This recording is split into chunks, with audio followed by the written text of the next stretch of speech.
Pigtutubudang fixer sa Matnog Port, arestado sa anti-illegal drug operation sa probinsya ng Sorsogon. Uyang report ni Rosie Nieva. Arestado ang subuot fixer sa ikinasang buy-bust operation kan mga otoridad sa Matnog, Sorsogon.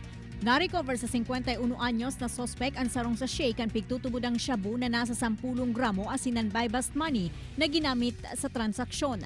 Kinumpirmar man kan mga otoridad na apwera sa illegal na droga, pigmomonitor manida ang sospek na pigsasabing saro sa mga fixer na nag-ooperar sa lugar tuyong igwanin mga stranded na lunadan palaog sa pantalan. Sa Vera Catanduanes naman, arestado ang sarong motorista makalihis makuanan nin sarong sachet kan pigtutubudang pinaalang na dahon nin marijuana. Sigun sa report, mantang nagpapatrolya ang kapulisan kan marisa kan mga inian motorista asin backrider ka ini na mayong mga sulot na helmet.